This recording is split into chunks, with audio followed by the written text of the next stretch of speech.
नमस्कार दोस्तों, कैसे हैं आप लोग। तो लास्ट वीडियो में हमने बात करा कि अगर हमारे पास दो सेट हैं, ठीक है, और उनके बीच में अगर हम कोई रिलेशन बनाते हैं तो वो उनके जो कार्टेशियन प्रोडक्ट होगा उनमें से कोई ना कोई एक होगा। ठीक है, तो पहले हम एक ओवरव्यू लेने वाले हैं कि हमने लास्ट वीडियो में हमने क्या क्या पढ़ा था। ठीक है, कि मान लेते हैं हमारे पास सेट ए है और बी है। ठीक है, तो उनका अगर हम कार्टेशियन प्रोडक्ट निकालते हैं यानी कि ए टू बी कर देते हैं, ठीक है, तो उसमें जितने भी रिलेशन होंगे, मतलब जितने भी रिलेशन हम बनाएंगे वो उनके जो कार्टेशियन प्रोडक्ट होगा उनमें से कोई ना कोई एक होगा। ठीक है, तो हम ये कह सकते हैं कि जो रिलेशन होगा या तो उनके जो कार्टेशियन प्रोडक्ट है उसका सबसेट होगा या फिर उसके इक्वल होगा, या तो उसका सबसेट होगा या फिर उसके इक्वल होगा। ठीक है, and number of relation from element of set A to element of set B is equal to number of relations in set A. ठीक है, मतलब देखिए ये हमने दो सेट लिए, इनसे एक रिलेशन बनाया, उस रिलेशन को हमने नाम दे दिया ए। ठीक है, तो हम उसको ऐसे भी लिख सकते हैं, मतलब 2n, और यानी ये देखो यहाँ पर n जो है वो नंबर ऑफ एलिमेंट है ऑफ सेट ए। ठीक है, तो यहाँ पे कितने एलिमेंट है, 1 2 3 एंड n b, यानी जो हमारे पास जो दूसरा सेट है b, मैंने उसका नाम दे दिया, और यहाँ पर आएगा number of element of set B. जैसे अगर सेट ए में हमारे पास 3 एलिमेंट है तो हमने यहाँ पे लिख दिया 3, और सेट बी में यहाँ पे हमारे पास एलिमेंट कितने 3 है तो वो भी हमने लिख दिया। तो जब इनको मल्टीप्लाई करेंगे ना तो उससे क्या होगा कि जो टोटल नंबर ऑफ जो एलिमेंट है वो हमारे पास आ जाएंगे। देखो जिससे कि अब देखिए यहाँ पर जो एलिमेंट हमारे पास 3 है, ठीक है, तो मैंने यहाँ पर लिखा 3, ठीक है, और इनटू कर दिया मैंने 3 से, क्योंकि जो हमारे पास सेट ए उसके अंदर जो एलिमेंट है 3 है और बी में भी। अब इसको कर दूंगा तो यहाँ पे लिखूंगा 3 3 ज़ा 9। अब जिसको अगर हम अब जैसे मैं इसको ओपन करूँगा तो यानी कि यहाँ पर वो नंबर आएगा जो हमें ये बताएगा कि इन दोनों से अगर हम कोई रिलेशन बनाते हैं तो टोटल नंबर ऑफ पॉसिबल जो एलिमेंट्स हैं उस रिलेशन में कितने हो सकते हैं। मतलब एक तरीके समझ लीजिए जो हमारा कार्टेशियन प्रोडक्ट है, ठीक है ना, अब उसमें क्या होता है कि जितने भी एलिमेंट है वो हम वो निकाल के रख देते हैं। बट मैं आपसे ये पूछ रहा हूँ कि अगर ये दोनों सेट हैं, ठीक है, इनका अगर आप कार्टेशियन प्रोडक्ट निकालते हो तो उसमें जो नंबर ऑफ एलिमेंट होंगे वो कितने होंगे, तो वो निकालने का सिंपली तरीका है। ठीक है, फिर आगे हमने पढ़ा था यूनिवर्सल रिलेशन और हमने पढ़ा था एम्प्टी रिलेशन के बारे में। अब हम पढ़ेंगे आइडेंटिटी रिलेशन। तो जो आइडेंटिटी रिलेशन है वो होता क्या है, तो मान लेते हैं हमारे पास एक सेट है, ठीक है, हमारे पास एक सेट है ए, यहाँ ले लेते हैं हम, एक सेट है हमारे पास ए और ये हमारे पास सेट है बी। ठीक है, इसमें हमने एलिमेंट ले लिए 1 2 3, इसमें 4 5 6। ठीक है, अब हमने एक रिलेशन बनाया, ठीक है, और वो रिलेशन ऐसा है कि हर एक एलिमेंट खुद से ही रिलेट कर रहा है। मतलब समझिए, अब देखिए यहाँ पर 1 है, बट क्या यहाँ पे 1 है, नहीं है। यहाँ पे 2 है तो क्या यहाँ पे 2 है, नहीं है। क्या यहाँ पे 3 है, बट यहाँ पे क्या 3 है, नहीं है। तो यहाँ पर आइडेंटिटी रिलेशन हो पाना मुश्किल है। क्यों? क्योंकि देखिए आइडेंटिटी रिलेशन में क्या होता है कि जो भी एलिमेंट सेट ए में है, ठीक है, जैसे मान लिया यहाँ पे 1 है, ठीक है ना, तो ये सेट सिर्फ इससे ही बिलोंग करता है, ठीक है, और यहाँ पे 2 है तो फिर 2 से, और 3 है तो 3 से, और किसी से नहीं। इसीलिए जो इसकी डेफिनेशन है वो क्या है, ए रिलेशन आर, मान एक रिलेशन हमने बनाया, A relation R in set A is said to be identity relation when every element of set A is related to itself only। यानी कि इस सेट में जितने भी एलिमेंट है वो खुद से ही बिलोंग करते हैं। जैसे यहाँ पे 1 2 3 बस, और किसी से बिलोंग नहीं करते, तब हम बोलेंगे इसको कि एक आइडेंटिटी रिलेशन है। तो यहाँ पर हम क्या करते हैं, इस सेट का जो आइडेंटिटी रिलेशन है वो बनाते हैं। ठीक है, तो ये हमारे पास क्या बन जाएगा, 1 1 2 2 एंड 3 3। देखिए जिस चीज़ की अभी हम बात कर रहे थे कि जो अब यहाँ पे जो सेट ए है उसका एलिमेंट जो है 1 वो बिलोंग करता है सिर्फ ए को, जो दूसरा सेट है बी उसमें सिर्फ 1 को ही बिलोंग करता है बस, और 2 सिर्फ 2 को, और 3 सिर्फ 3 को। तो इस टाइप के जो रिलेशन है उन्हें हम बोलेंगे क्या, आइडेंटिटी रिलेशन। बट अगर मान लेते हैं कि आप मुझसे बोलो कि जैसे अगर 1 बिलोंग करता है 1 को और 3 बिलोंग करता है 3 को, ठीक है, तो क्या ये एक आइडेंटिटी रिलेशन है? तो आंसर है नो, ठीक है, क्योंकि यहाँ पे 2 का तो है ही नहीं। तो हर एक एलिमेंट का खुद से वहाँ पे रिलेशन होना ज़रूरी है। अब हम बात करते हैं रिफ्लेक्सिव रिलेशन के बारे में। अब देखिए इसमें क्या है कि जो हमारा आइडेंटिटी रिलेशन है ना, उसकी कुछ प्रॉपर्टी है। तो अब हम बात करेंगे रिफ्लेक्सिव रिलेशन की। अब यहाँ पर क्या है कि आपको आइडेंटिटी जो रिलेशन है वो भी देखने को मिलेगा। मतलब देखिए इसमें क्या होगा, every element should be related to itself, ठीक है, मतलब पहली कंडीशन तो ये है, जैसे हमारी जो आइडेंटिटी रिलेशन थी, ठीक है, उसमें था, and can be related to other as well. देखिए जैसे अब मैं यहाँ पे हमारे पास 2 सेट हैं ए और बी, ठीक है, इनका मैं एक रिलेशन बनाता हूँ 1 1 2 2 3 3, ठीक है। अब यहाँ तक तो ये बन गया हमारा क्या, आइडेंटिटी रिलेशन। बट मान लेते हैं कि एक और एलिमेंट है, जैसे अब देखो 1 तो 1 को बिलोंग करता ही करता है, ठीक है, 2 2 को भी कर रहा है और 3 3 को भी कर रहा है, बट जो हमारा 1 है ना वो 2 को भी कर रहा है। तो उस केस में हम बोलेंगे कि ये क्या है, एक रिफ्लेक्सिव रिलेशन है, ठीक है। तो यानी कि आप बोल सकते हो कि जो हमारा आइडेंटिटी रिलेशन होता है ना, वो उसे आप रिफ्लेक्सिव रिलेशन आप बोल सकते हो, ठीक है। बट रिफ्लेक्सिव रिलेशन को आप आइडेंटिटी आप नहीं बोल सकते, क्यों? देखिए ये चीज़ तो होना कंपलसरी है, रिफ्लेक्सिव में ये चीज़ तो होना मैंडेटरी है, ये तो होना ही चाहिए, बट ये ऑप्शनल है, ये ऑप्शनल है। तो आप ये कह सकते हो कि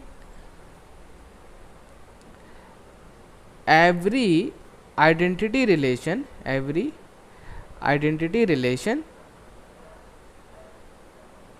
is reflexive relation, but every reflexive relation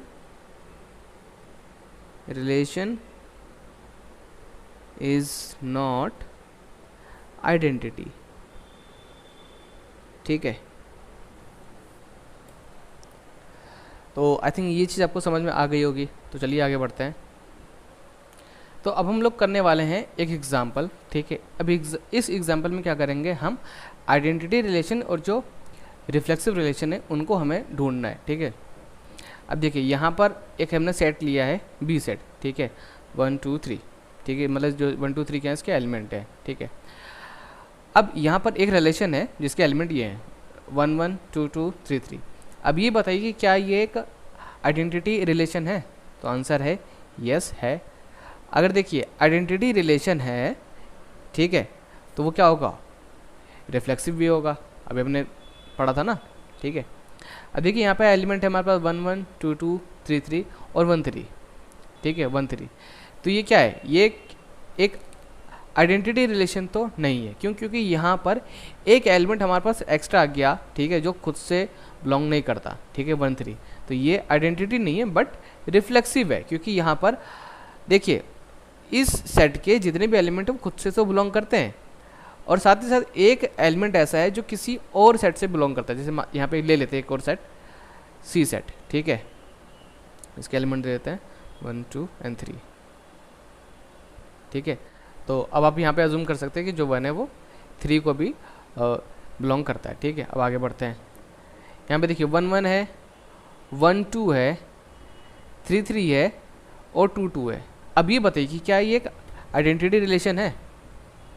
तो देखिए आइडेंटिटी होने के लिए हर एलिमेंट खुद से बिलोंग करना चाहिए। तो यहाँ पे ये तो कर रहा है, ठीक है, ये कर रहा है, ये भी कर रहा है, ये भी कर रहा है, बट ये नहीं कर रहा है, तो हम इसको आइडेंटिटी रिलेशन नहीं कह सकते। बट क्या ये रिफ्लेक्सिव है? तो हो सकता है कि ज़्यादातर बच्चे बोलेंगे कि हाँ सर है, और कुछ बोलेंगे नहीं।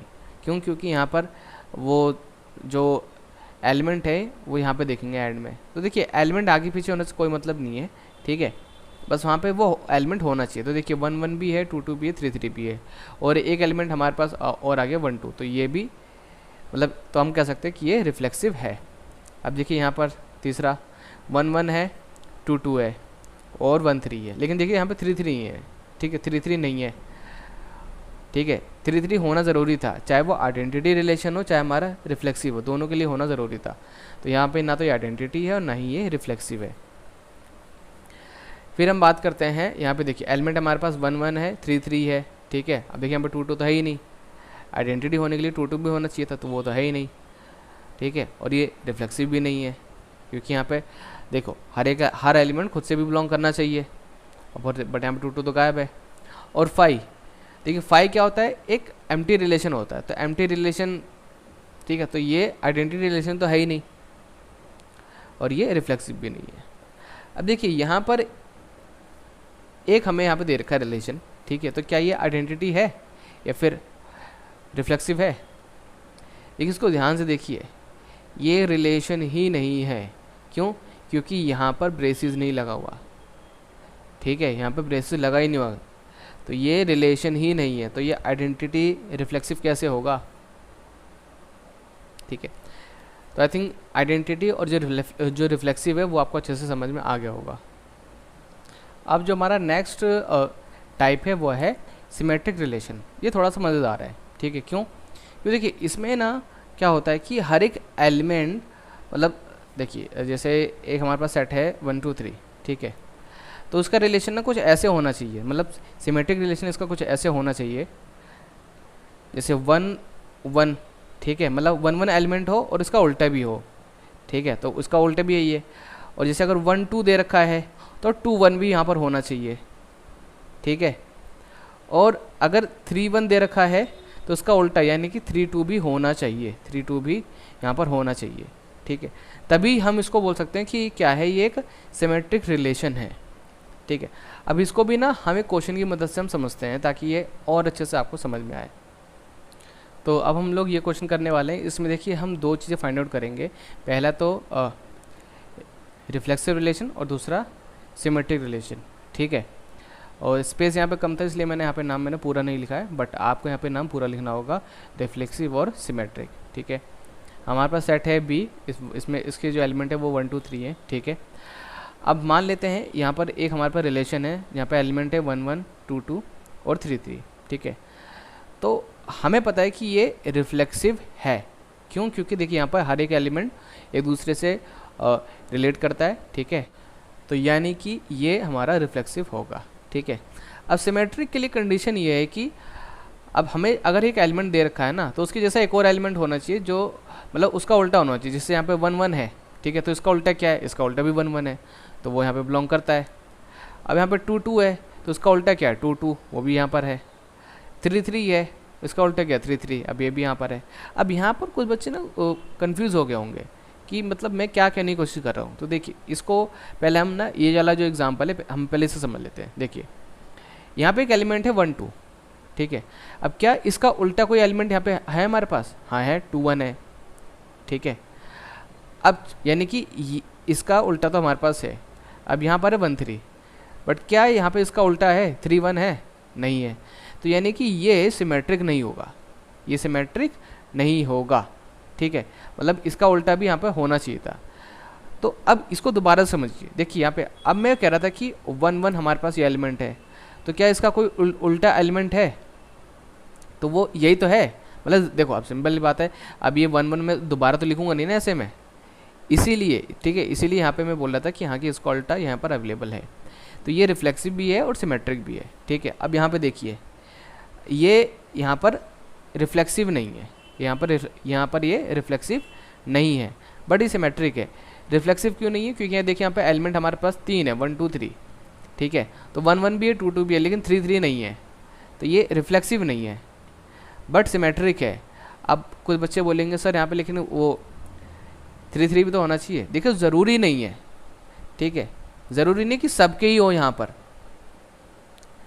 अगर जैसे अब 2 एलिमेंट हैं, ठीक है, और यहाँ पे सिर्फ 2 के ही दे रखे, जैसे 1 1 1 और देखिए जैसे यहाँ पर अब अगर ये ना दिया होता ना तो ये सिमेट्रिक होता, भले एक का दिया हो ठीक है, लेकिन दे रखा हो।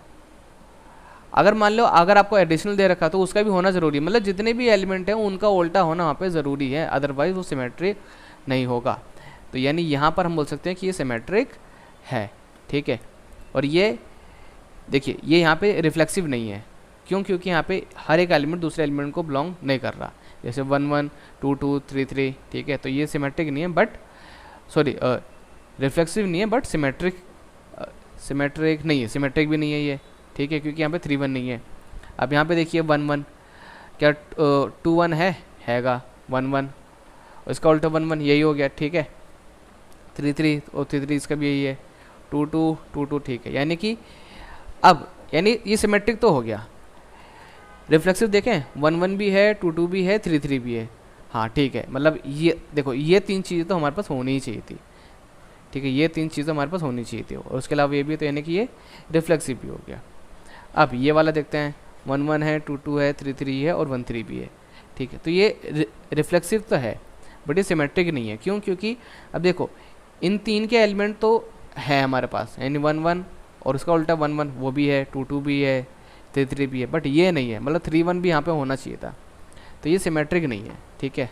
अब 5 बताइए, देखिए 5 यहाँ पे सिमेट्रिक नहीं है, ठीक है, ना ये रिफ्लेक्सिव है। अब देखिए यहाँ पे एक रिलेशन है जो कि ये यहाँ बता रहा है कि एलिमेंट जो हमारे पास सेट बी है, सॉरी यहाँ पे बी लिख लीजिए, ठीक है, बी इंटू बी, ठीक है। अब अगर मैं बी को अगर मैं बी से मल्टीप्लाई कर देता तो हमारे पास क्या आ जाएगा? कार्टेशियन प्रोडक्ट का आ जाएगा, यानी कि हमारे पास क्या आ जाएगा? यूनिवर्सल रिलेशन आ जाएगा ना, ठीक है। तो उसके अंदर क्या होगा? उसके अंदर 1 1 भी होगा, 2 2 भी होगा और 3 3 भी होगा और बाकी एलिमेंट भी होंगे, ठीक है। तो यहाँ पे हम बोल सकते हैं कि ये रिफ्लेक्सिव भी होगा और सिमेट्रिक भी होगा, ठीक है, क्योंकि वहाँ पे उसका उल्टा भी तो अवेलेबल ही होगा वहाँ पर, है ना।